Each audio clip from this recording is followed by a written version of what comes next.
قالوا ربنا الله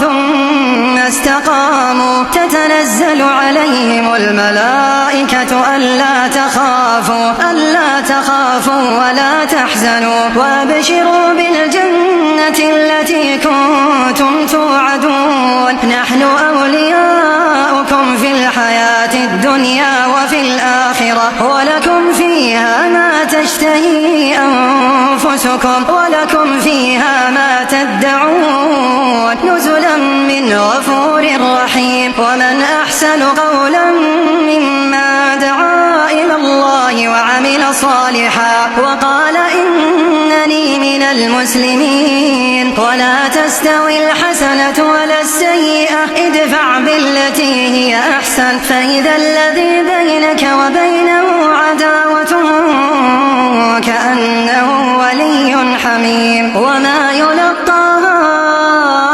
إلا الذين صبروا